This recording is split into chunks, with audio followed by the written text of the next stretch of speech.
किसी जमाने में एक बादशाह ने एक कैदी को किसी वजह से फांसी का हुक्म दिया और जब कैद खाने में से कैदी को लाया गया तो इससे मरने से पहले आखिरी ख्वाहिश पूछी गई। कैदी ने कहा, मैं क्योंकि एक अच्छे घराने से हूँ लिहाजा मुझे आला नस्ली घोड़ों से फांसी लगाया जाए।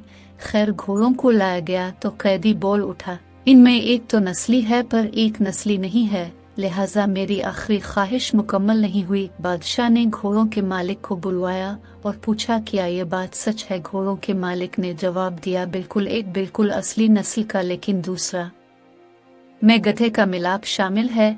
बादशाह ने हैरान होकर कैदी से पूछा, तुम्हें कैसे ये बात पता चली कि एक घोड़ा नस्ली है और एक नस्ली नहीं? कैदी ने कहा, जो नस्ली है वो बड़े आराम से खड़ा था, जबकि जो मिलाप गधे का है वो गधे की तरह कभी उधर टांग मार, कभी मुंह फेर, कभी उछलता था, जिससे मुझे इल्म हुआ।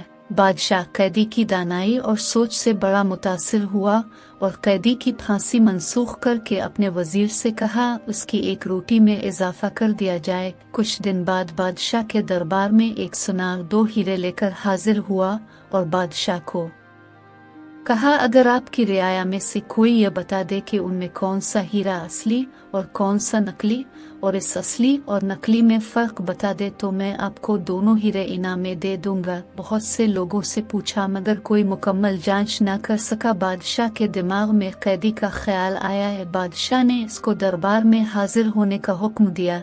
सिपाही कैद खाने में से कैदी को लेकर हाजिर हुए और कैदी को हीरे जांच पड़ताल के लिए दिए गए। कैदी ने कुछ ही लम्हों में बता दिया कि एक असली और दूसरा नकली है। बादशाह ने पूछा, तुम्हें कैसे पता चला?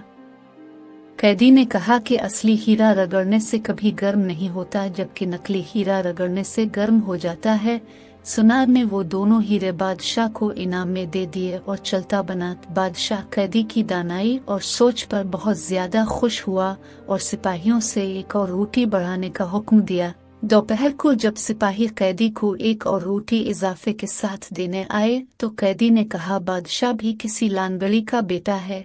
सिपाहियों ने कैदी की ये बात बादशाह तक पहुंचा दी। बादशाह को गुस्सा आया और सिपाहियों से कैदी को दरबार में हाजिर होने का हुक्म दिया और कैदी से इस बात की वजाहत मांगी गई। कैदी ने बादशाह को कहा, अपने खानदान के बारे में किसी से पता करवा लो। बादशाह की सल्तनत में सबसे उधेड़ उम्र शख्स को ढूंढा गया और इससे बादशाह के आबा व अजदाद के बारे में पूछा गया। उधेड़ उम्र शख्स ने बताया कि यहाँ इस बादशाह से पहले इसका बाप बादशाह था, लेकिन वो बादशाह बनने से पहले लानगड़ी था। क्योंकि इस बादशाह से पहले एक बादशाह था, इसका अपना कोई बेटा न था। इस बादशाह ने ऐलान किया था, कोई ऐसा शख्स जो मेरी रियाया को भूखा ना मरने दे। आपका बाप लानगड़ी था इस दरबार का।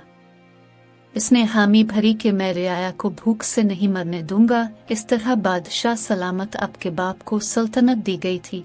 बादशाह ने कैदी से पूछा, तुम्हें कैसे पता चला कि मैं लानगड़ी का बेटा हूँ? कैदी ने कहा कि मैंने जितने हिकमत और दानाई की बातें तुम्हें बताता, तुम बजाय मुझे आज़ादी देने या हीरे जवाहरात देने की बजाय मेरी रोटी में इजाफा कर देते थे। अगर तुम्हारी जगह पर कोई खानदानी शख्स होता वो मुझे जरूर कोई हीरे जवाहरात देता और मुझे कैद खाने से रहा करता, लेकिन तेरी हरकतें तेरी नस्ल का पता